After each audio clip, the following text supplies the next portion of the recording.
आप देख रहे हैं क्वेश्चन आवर। नमस्कार, मैं हूं अजय कुमार। हम दिखाते हैं खबर ठीक वक्त पर, क्योंकि हमें आपके वक्त की चिंता है। आइए आज की सबसे बड़ी खबर आपके सामने प्रस्तुत करते हैं। गौरक्षा। क्या गौरक्षा के नाम पर आज हमारे देश में लोगों को लाइसेंस मिल गया है कि वो जहां चाहे, जिसकी चाहे, जब चाहे तब पिटाई कर सकते हैं? मध्य प्रदेश के बैतूल में कथित तौर पर गौरक्षकों ने पशु ले जा रहे लोगों की इतनी जमकर पिटाई की कि ये वीडियो आज प्रदर्शित करता है कि कैसे आज एक जनतंत्र नहीं बल्कि भीड़ तंत्र तय करता है कि लोगों के साथ क्या व्यवहार किया जाना चाहिए। किसी ने हाथ बांधकर तो किसी ने उठा पटक लगाकर, किसी ने लात घूंसों से ऐसी पिटाई की है कि आज हम सबों को शर्म आती है ये कहते हुए कि हम हिंदुस्तानी हैं।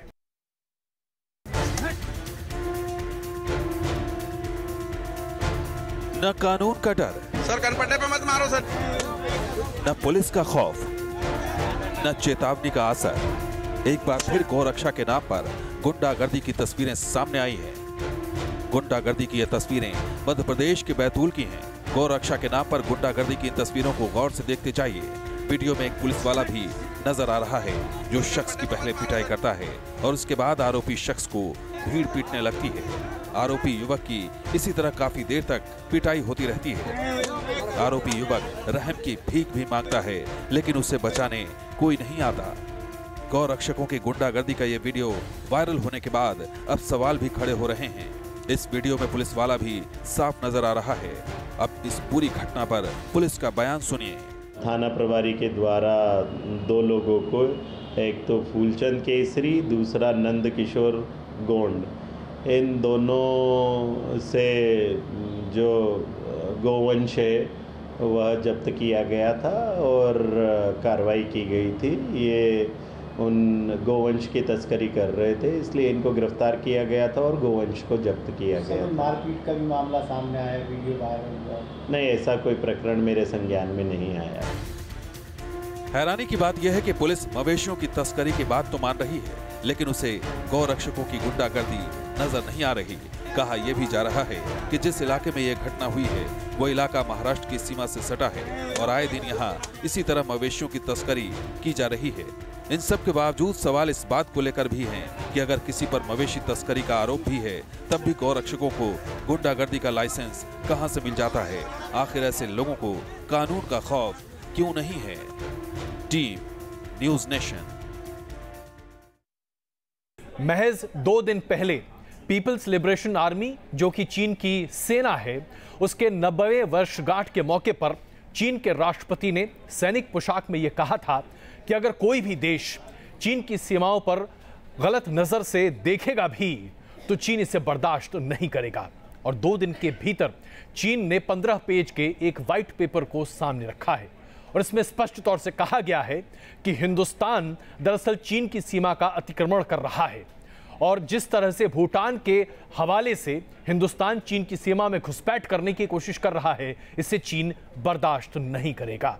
चीन का स्पष्ट तौर पे कहना है कि डोकला का यह पूरा मामला चीन और भूटान के बीच में है और ऐसे में किसी तीसरे देश यानी कि हिंदुस्तान को दखल देने का कोई हक नहीं है। और अगर हिंदुस्तान अपनी सेना वापस नहीं बुलाता तो इसके गंभीर परिणाम हिंदुस्तान को भुगतने होंगे। चालाक चीन की गीदड़ भभकी, बॉर्डर से हटने की दी चेतावनी। कभी जंग की धमकी, कभी बॉर्डर पर घेराबंदी तो कभी दादागिरी।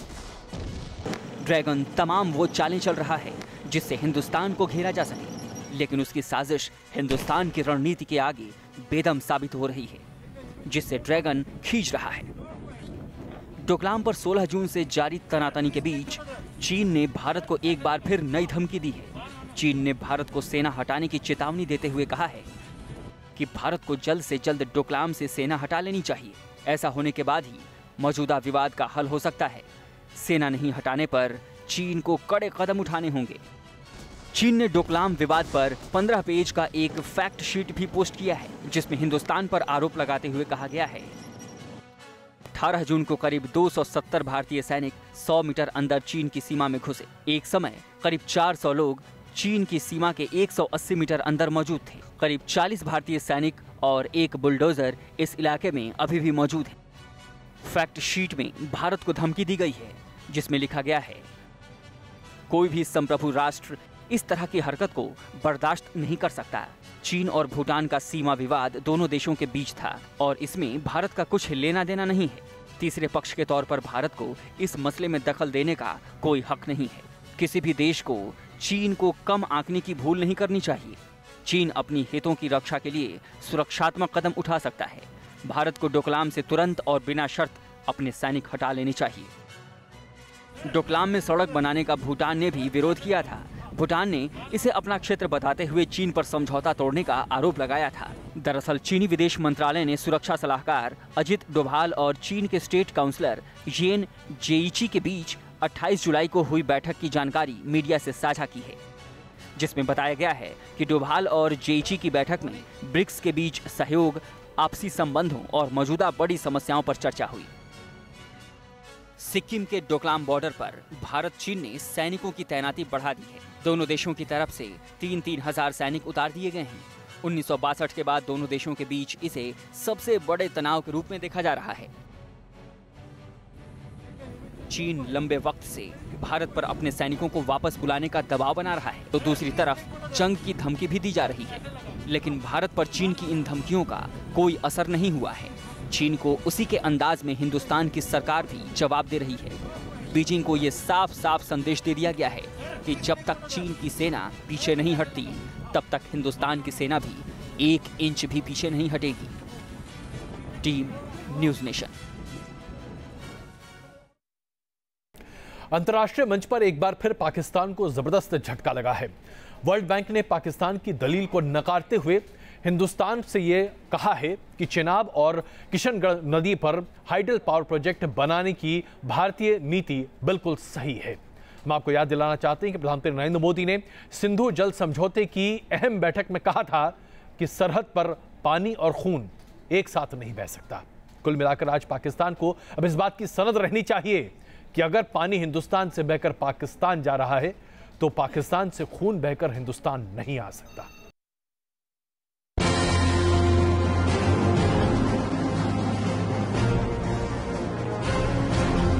अंतर्राष्ट्रीय मंच पर पाकिस्तान को फिर से लगा बड़ा झटका। हिंदुस्तान के एक बार से अब पानी के लिए तरसेगा पाकिस्तान।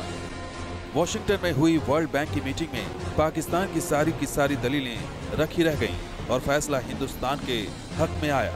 पाकिस्तान ने किशनगंगा और रातले हाइड्रो प्रोजेक्ट के डिजाइन पर उंगली उठाई थी और मामले को वर्ल्ड बैंक तक ले गया था, लेकिन वर्ल्ड बैंक ने साफ कर दिया कि भारत के दोनों ही प्रोजेक्ट सिंधु जल समझौते के लिहाज से बिल्कुल जायज हैं और पाकिस्तान की दलीलें काल्पनिक हैं। वर्ल्ड बैंक ने अपने स्टेटमेंट में कहा है, सिंधु जल समझौते की शर्तों के मुताबिक भारत को अन्य इस्तेमाल के साथ ही हाइड्रो इलेक्ट्रिकल पावर निर्माण करने का पूरा अधिकार है। दोनों ही पक्षों ने बातचीत को जारी रखने की प्रतिबद्धता जताई है। सितंबर में दोनों पक्ष एक बार फिर इस मुद्दे पर चर्चा करेंगे। हम आपको समझाते हैं कि आखिर पाकिस्तान हिंदुस्तान के इस मेगा प्रोजेक्ट से क्यों डर रहा है। किशनगंगा नदी झेलम की सहायक नदियों में से एक है और यह नदी हिंदुस्तान से होकर पाकिस्तान में जाती है और इसी नदी पर जम्मू में हिंदुस्तान 330 मेगावाट का हाइड्रो इलेक्ट्रिकल डैम बना रहा है। Ratle hydro electrical power plant Chenab नदी पर विकसित किया जा रहा है, जिससे 850 मेगावाट बिजली उत्पादन करने का टारगेट है। ये नदी भी हिंदुस्तान से पाकिस्तान में जाती है। पाकिस्तान की एक बड़ी आबादी पानी और बिजली के लिए इन दिनों नदियों पर निर्भर है और पाकिस्तान को डर है कि दोनों डैम की मदद से हिंदुस्तान उसका पानी बंद न कर दे। सिंधु जल समझौता साल 1960 में हुआ था। इस पर जवाहरलाल नेहरू और अयूब खान ने दस्तखत किए थे। समझौते के तहत 6 नदियों व्यास, रावी, सतलज, सिंधु, चेनाब और झेलम का पानी भारत और पाकिस्तान को मिलता है। समझौते के मुताबिक सतलज, व्यास और रावी का अधिकांश पानी भारत के हिस्से में रखा गया, जबकि सिंधु, झेलम और चेनाब का अधिकांश पानी पाकिस्तान के हिस्से में गया। जाहिर है पाकिस्तान को डर है कि सिंधु जल समझौता अगर कभी भारत ने तोड़ा तो पाकिस्तान पानी के लिए मोहताज हो जाएगा और ऐसे में जब वर्ल्ड बैंक ने पाकिस्तान को झटका दिया है, उसके बाद पाकिस्तान की नींद उड़ना अब लाजमी है। Team news nation. कर्नाटक के मंत्री डीके शिव कुमार के घर पर इनकम टैक्स डिपार्टमेंट के छापे से सियासी हलचल इतनी जबरदस्त है कि आज यह मुद्दा राज्यसभा में बड़े हंगामे के तौर पर प्रस्तुत हुआ।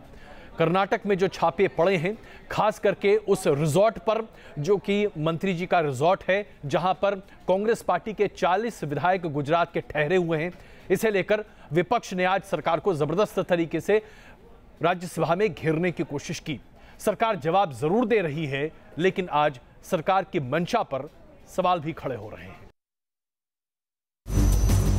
इनकम टैक्स विभाग की रेड्स के माध्यम से अल्पमत को बहुमत में बदलने की साजिश की जा रही है। No MLA has been searched. ये भाजपा का सरकारी आतंकवाद है। डर और अनफेयर प्रैक्टिसेस उनका पीछा वहां तक कर रहे हैं। कर्नाटक के मंत्री डीके शिवकुमार के 39 ठिकानों पर जब इनकम टैक्स की छापेमारी शुरू हुई तो देश की सियासत में मानो भूचाल आ गया। एक तरफ इनकम टैक्स के अधिकारी ताबड़तोड़ छापे मार रहे थे तो दूसरी तरफ विरोधी इस कार्रवाई को बदले की राजनीति का नाम देकर सवाल उठा रहे थे। पहले विधायकों की खरीद फरोख्त की कोशिश की गई, फिर उन्हें डरा धमकाकर इस्तीफा लेने की साजिश, पर वो जब कामयाब नहीं हुए तो अब एक नया षड्यंत्र कर इनकम टैक्स विभाग की रेड्स के माध्यम से अल्पमत को बहुमत में बदलने की साजिश की जा रही है। अब हम कहाँ कंट्रोल कर सकते हैं इनकम टैक्स रेट को? ये कंट्रोल करेंगे तो कहेंगे कि हम यानी सारे सरकारी एजेंसीज को दबा के रखें, और अब कुछ बात नहीं है, सब हल्की बात है, तो फिर कोर्ट में जाकर इसको सिद्ध करें। दरअसल पूरा हंगामा छापेमारी की टाइमिंग को लेकर हुआ। कर्नाटक के मंत्री डीके शिवकुमार के रिजॉर्ट में कांग्रेस के विधायक ठहरे हुए हैं। ऐसे में सवाल ये उठा कि कहीं छापेमारी की कार्रवाई विपक्षी दलों के नेताओं को डराने की कवायद का हिस्सा तो नहीं। राज्यसभा में भी इस छापेमारी को लेकर खूब हंगामा हुआ। सरकार और विपक्ष के बीच तीखी नोक झोंक भी हुई। ये भय और खौफ और ये डर और अनफेयर प्रैक्टिसेस उनका पीछा वहां तक कर रहे हैं। इसका सीधा संबंध इन रेड का सीधे करप्शन का मामला है, ब्लैक मनी का मामला है। Please cooperate with the chair. तो उसको जो है ये शहीद बनाने की कोशिश करते हैं। इनकी प्रॉब्लम ये है कि करप्शन को ये क्रांति बनाते हैं और कहते हैं कि जी महान क्रांतिकारी था इसलिए उसको छोड़ दो। जो करप्ट है वो बचेंगे नहीं, जो बेईमान है वो छोड़े नहीं जाएंगे, जान लो आप। सियासी गलियारों में इस छापेमारी का साइड इफेक्ट दिन भर नजर आया, लेकिन सूत्रों के मुताबिक इनकम टैक्स को इस रेड में बड़ी कामयाबी हासिल हुई है। खबर है कि शिवकुमार के दिल्ली वाले घर से 5 करोड़ रुपए बरामद हुए हैं और शुरुआती घंटों में ही बरामदगी की ये रकम 7 करोड़ के करीब जा पहुंची। विपक्ष भले ही इस कार्रवाई को बदले की कार्रवाई बताए, लेकिन वित्त मंत्री अरुण जेटली की माने तो कार्रवाई को सियासत से जोड़कर देखना ठीक नहीं। In that resort where your MLAs are staying, no search has taken place. No MLA has been searched. A particular individual was to be searched. He had gone and parked himself in that resort. So the authorities, because they had to confront him with the recoveries, they had gone to get him to his residence so that he could be adequately questioned by the authorities outside. इस बीच जिस resort में कांग्रेस विधायक रुके हुए हैं, उसके अंदर का एक वीडियो कांग्रेस नेता शक्ति सिंह गोहिल ने जारी किया है। गोहिल ने दावा किया कि रिजॉर्ट के भीतर जवान दाखिल हुए थे। दरअसल पूरा मामला हाई प्रोफाइल इसलिए भी है क्योंकि डीके शिवकुमार कर्नाटक सरकार में ऊर्जा मंत्री हैं। जिस इलाके में विधायकों को ठहराया गया है वो डीके सुरेश के संसदीय क्षेत्र के अंतर्गत आता है। काफी ताकतवर नेता माने जाने वाले शिवकुमार को कई राजनीतिक जानकार मुख्यमंत्री पद का दावेदार भी मानते हैं। डीके शिवकुमार ने हलफनामे में 250 करोड़ रुपए से ज्यादा की संपत्ति घोषित की थी। हाल के दिनों में कांग्रेस के लिए फंड जुटाने के काम में उनकी भूमिका अहम रही है। इस बीच इनकम टैक्स विभाग ने यह भी साफ किया है कि छापेमारी की तारीख पहले से तय थी, बावजूद इसके सवालों के साए छटने का नाम नहीं ले रहे। बेंगलुरु से यासिर मुश्ताक के साथ टीम न्यूज नेशन। बीजेपी के अध्यक्ष अमित शाह एक ऐसे व्यक्ति बन गए हैं जिसे आप वोट गेटिंग मशीन कह सकते हैं अंग्रेजी में। यानी कि वो एक ऐसे व्यक्ति हैं जो कि हर वक्त सिर्फ चुनावी मोड में रहते हैं। मिशन 2019 के लिए अपने 211 दिनों के अन्य राज्यों में प्रवास को लेकर हरियाणा पहुंचे अमित शाह और वहां अपने 3 दिनों के दौरे के दौरान न सिर्फ सरकार के कामकाज की समीक्षा कर रहे हैं, बल्कि कार्यकर्ताओं के मनोबल को आगे बढ़ा रहे हैं कि 2019 का लक्ष्य किसी भी कीमत पर साधा जाए।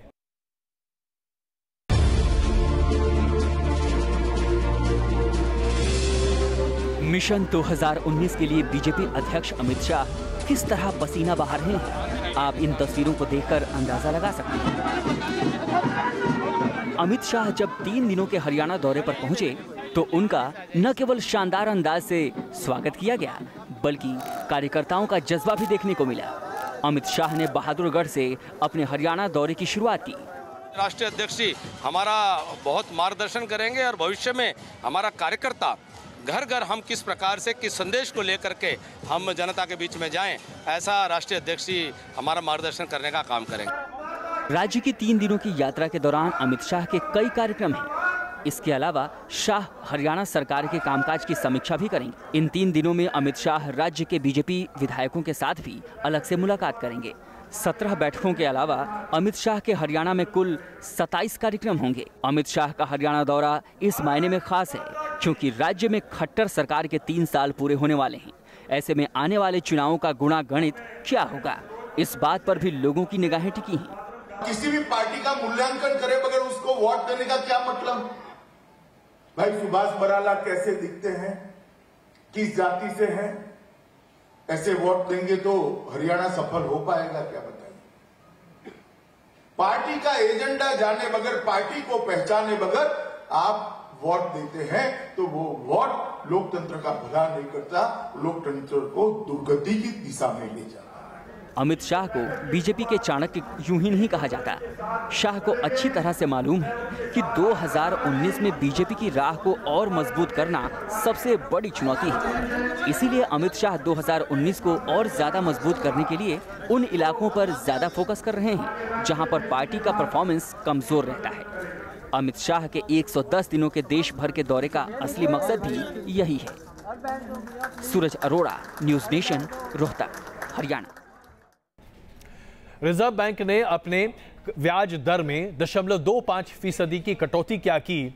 अब हम सबों की उम्मीदें जरा बढ़ गई हैं और वो इसलिए क्योंकि हमें ये लगने लगा है कि अब कम से कम तमाम लोन पर ब्याज दर 0.25% कम तो हो सकते हैं। अब आपके होम लोन में दरें कम हो सकती हैं, कार लोन की दरें कम हो सकती हैं, तमाम जो लोन आपने ले रखे हैं उसकी दरें कम हो सकती हैं। चलिए थोड़ा से ही कुछ तो फायदा होगा, जरा तो जेब भारी हो जाएगी। रिजर्व बैंक से आई अच्छी खबर, घट जाएगी अब आपकी EMI, कम हो जाएगा आपके लोन का टेंशन। रिजर्व बैंक ने आम लोगों को बड़ी राहत देने का काम किया है। रिजर्व बैंक ने रेपो रेट में 25 बेसिस पॉइंट यानी 0.25% की कटौती की है, यानी रेपो रेट 6.25% से घटाकर 6% कर दी गई है। यानी home loan, car loan, personal loan और बिजनेस लोन सस्ता होगा, जिसके बाद सभी तरह के लोन की EMI में कमी आएगी। अब जरा आप इस गणित को इस तरह समझिए। मान लीजिए अगर आपका होम लोन 20 साल की अवधि के लिए 20 लाख का है, पुरानी ब्याज दर 8.35% है, जिसके तहत आप अभी तक 17,167 रुपए की EMI देते हैं। लेकिन अब रेपो रेट कम होने के बाद अगर बैंक ग्राहकों को यह फायदा देते हैं तो नई ब्याज दर 8.10% हो सकती है। इस लिहाज से आपकी EMI घटकर 16,836 रुपए हो सकती है, यानी 3,984 रुपए की सालाना बचत। अगर आपने कार लोन लिया है तो इस गणित को समझिए। 5 लाख के कार लोन जिसकी अवधि 5 साल की है, उस लोन अमाउंट का इंटरेस्ट रेट 8.75% है, उसकी EMI 10,318 रुपए है। लेकिन अगर रेपो रेट घटने का फायदा बैंक ने दिया तो नया इंटरेस्ट रेट 8.50 हो सकता है। आपकी EMI 10,258 रुपए हो जाएगी, यानी 720 रुपए की आपको सालाना बचत होगी। RBI ने एक बड़ी छूट का रास्ता साफ कर दिया है, लेकिन निगाहें बैंक पर टिकी हैं कि वो कब और कितना फायदा अपने ग्राहकों को देने का ऐलान करते हैं। Syed Aamir Hussain, news nation, Delhi. अब इसे आप क्या कहेंगे?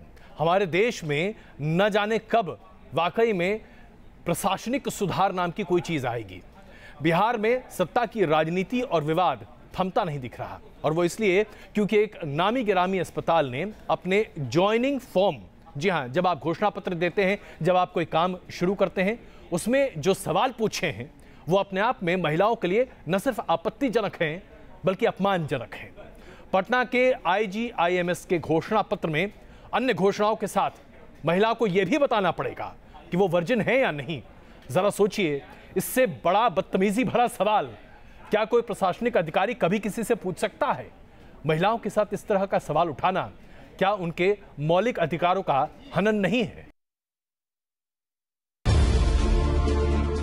यह हलफनामा है एक सरकारी अस्पताल का। पहली नजर में आपको इसमें कुछ भी विवादित न लगे, लेकिन जब आप इस फॉर्म पर दर्ज सवालों पर गौर करेंगे तो हैरान रह जाएंगे। पटना के Indira Gandhi institute of medical science अस्पताल में नौकरी ज्वाइन करने के वक्त यही फॉर्म भरवाया जा रहा है। इस फॉर्म में कर्मचारियों से पूछे गए सवालों और विकल्पों को लेकर विवाद शुरू हो गया है। क्लेमेंट में अगर उसमें डिक्लेयर्ड है कि इसके हस्बैंड या वाइफ हैं तो वो होंगे, अगर डिक्लेयर्ड है कि विडोवर है। जरा उन सवालों पर भी नजर डाल लें जिसको लेकर नाराजगी जाहिर की जा रही है। फॉर्म में शादीशुदा जिंदगी को लेकर सवाल किया गया है, लेकिन इसके लिए जो विकल्प सुझाए गए हैं वो कईयों को नागवार गुजर रहे हैं। बैचलर और विडोवर के बाद तीसरा विकल्प वर्जिन का है। महिला संगठन इसे निजता के अधिकारों का उल्लंघन बता रहे हैं। इसके साथ ही महिलाओं से उनके पतियों की दूसरी पत्नी से जुड़े सवाल भी पूछे गए हैं। वहीं पुरुष सदस्यों से उनकी एक से ज्यादा शादियों को लेकर सवाल किए गए हैं। अस्पताल के बोर्ड मेंबर डॉक्टर सुनील ने इस तरह के फॉर्मेट पर आपत्ति जताई है। हमें लगता है कि इस तरह की बातें संज्ञान में संस्थान प्रशासन की थी या नहीं थी, मगर आपके स्ट्रीम चैनल के माध्यम से मैं बोर्ड ऑफ गवर्नर का मेंबर होकर के संस्थान प्रशासन के संज्ञान में लाना चाहता हूं और अपील करना चाहता हूं कि इस तरह के शब्दों को वहां से हटाएं। हालांकि इस विवाद को लेकर शोर शराबा मचा तो बिहार के स्वास्थ्य मंत्री फॉर्म में इस्तेमाल शब्दों का मतलब बताने में जुट गए। जो मैंने डिक्शनरी में पढ़ा उसमें वर्जिन का अर्थ लिखा हुआ है कन्या, कुमारी, पुण्य भूमि। पुण्य भूमि किसी और कॉन्टेस्ट में लिखा होगा, बिहार या कोई स्टेट वर्जिन प्लेस हो सकता है, ऐसा मैं समझता हूँ जो डिक्शनरी पढ़ा। तो जो डिक्शनरी के अनुसार अर्थ है उसमें मुझे कोई आपत्तिजनक शब्द नहीं दिखता है, लेकिन यदि वर्जिन न लिखने पे आपत्ति है तो मैं बात करूंगा, विचार करूंगा उस पर। अस्पताल एडमिनिस्ट्रेशन की मंशा चाहे जो रही हो, लेकिन सवालों पर ऐतराज के बाद इसे बदलने की मांग जोर पकड़ने लगी है। क्या पूरे देश को अब इस पर सोचने की जरूरत है, क्योंकि जिन शब्दों का इस्तेमाल हुआ है क्या वो शब्द इस तरीके से डिक्लेरेशन फॉर्म में होने जरूरी हैं। विजय सतेंद्र के साथ रजनीश सिन्हा, न्यूज नेशन, पटना।